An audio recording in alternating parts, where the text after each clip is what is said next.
이번 시간에는 세 번째 시간으로 영업 무당들에 대해서 다시 한번 말씀드리겠습니다. 지금까지 말씀드렸던 무당들보다 아주 질 나쁜 무당들이 있습니다. 이건 본격적으로 사기를 치겠다는 거죠. 어떤 무당이냐 하면 대부분 무당들이 어느 정도 자기 신도들을 모으게 되고 금전이 생기게 되면 제일 먼저 하는 행동이 있습니다. 바로 절을 짓는 것입니다. 이 절을 왜 짓느냐? 절을 지어 놓으면 그곳이 제대로 된 사찰인 줄 알고 사람들이 꺼리낌 없이 드나들게 되거든요. 그리고 지가 뭐가 된 것 같고. 미리 말씀드리지만 모든 절들이나 모든 스님들이 그렇다는 것은 아닙니다.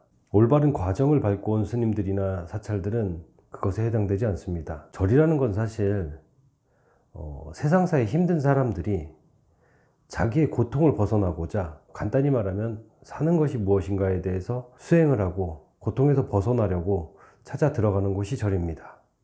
그곳에서는 인생에 대한 공부를 많이 하게 되죠. 인생뿐이겠습니까? 세상 이치에 대해서 공부하죠. 하지만 우리가 길 가다 봤을 때 되게 작은 사찰을 하나 두고서 산 밑에서 혹은 바닷가 밑에서 절을 지어 놓고 있는 곳들이 있습니다. 그런 곳에 들어갔을 때 한두 번 왕래를 하다 보면 자연히 그곳 스님들과 인사를 나누게 되고 이야기를 하게 됩니다. 그러던 중 어느 순간인가 스님들이 사주를 봐준다고 합니다. 절의 스님들은 자기 인생이 고통스러워 고통에서 벗어나고자 절을 찾아 들어가 수행을 하는 것인데 말이죠. 대부분 이런 절에서 사주를 봐주는 곳은 무당들이 돈을 주고 절을 샀다고 보시면 됩니다. 왜냐? 부처님의 불법 어디에도 나 아닌 다른 사람의 미래를 점쳐주라는 말은 없기 때문입니다. 반대로 나 아닌 다른 이의 미래를 점치지 말라는 말은 있습니다. 불법의 기초도 안 돼 있으면 그게 스님이겠습니까?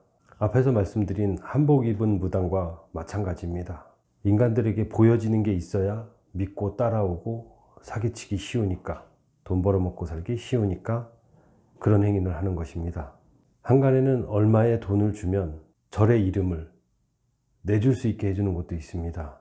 이건 뭐 다단계식인 거죠. 그 위에 피라미드. 이렇게 무당들이 어느 순간부터 머리를 깎고 사찰을 차려놓고 오는 신도들에게 부처님께 공양하는 불전은 불전대로 받고 사주는 사주대로 봐주면서 이속을 챙기며 특히나 그런 곳에서 천도제 같은 거를 많이 지내려고 합니다. 왜냐? 그게 돈이 되거든요. 대놓고 사기치겠다는 겁니다. 무당들이 절을 차리게 되는 것은 다른 이유 없습니다. 이걸 영적 효과로 말씀을 드리면 이제 어느 정도 먹고 살만해졌으면 공부하라는 뜻입니다. 그걸로 돈 벌라는 게 아니라. 이런 신의 뜻도 모르고 이번 시간에 말씀드리는 가짜 무당은 스님을 빙자한 가짜 무당입니다. 포인트는 스님이 사주를 봐준다? 그것은 아무 수행도 되지 않은 100% 양아치 땡중입니다. 빠져들지 마십시오. 제가 이런 영상을 자꾸 올리는 것은 당신들이 그런 가짜 무당, 가짜 스님들에게 당하는 것이 안타까운 것이 아닙니다.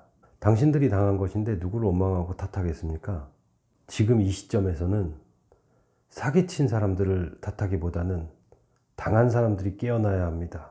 조금만 이치적으로 잘 생각해 보면 남들에게 엉뚱한 걸로 당하지 않고 당신들의 미래를 남에게 맡기지 않는 올바른 삶을 살 수 있습니다. 영상을 올리고 나서부터 많은 사람들이 문의를 주십니다. 얼마나 많은 사람들이 고통을 받고 있다는 겁니까? 그 고통은 본인들이 자초한 것입니다. 본인들이 어려움이 있어서, 때로는 고통스러움이 있어서 무속인들이나 스님들을 찾아가거나 목사님들을 찾아가는 것은 당신들의 선택이 어디서부터 잘못됐는지, 어떻게 선택해야 되는지 이런 것에 대해서 남의 의견을 들어보려고 가는 것입니다. 그리고 당신이 올바른 선택을 하기 위하여 다른 사람들의 힘을 얻고 싶은 것입니다. 그런데 올바른 선택은 못하고 엉뚱한 이야기만 듣고 오고 당신의 지금 현재 고민도 해결하지 못하면서 또 다른 고민을 얹어 갖고 오는 게 맞겠습니까? 기본을 생각하면 당신의 어려움은 금방 사라질 것입니다.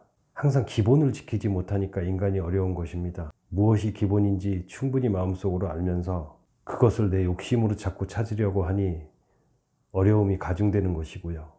무당을 찾아갈 때도 마찬가지고 당신의 인생을 선택을 할 때도 마찬가지입니다. 내 선택이 머리에서 시키는 것인지 내 가슴 깊이 마음에서 시키는 것인지 잘 분별하시면 당신에게 많은 도움이 될 것입니다. 머리에서 시키는 선택을 한다면 당신이 욕심이 가장 많이 들어있을 것이고, 가슴에서 시키는 선택을 한다면 당신의 선택은 후회하지 않을 것입니다. 점을 보든 사주 상담을 받든 다 좋습니다. 일단 그런 행위를 하기 전에 본인들 마음부터 깨우고 가십시오. 그렇지 않으면 어느 순간 본인은 본인의 고민보다 더 큰 고민을 또 안게 될 것입니다.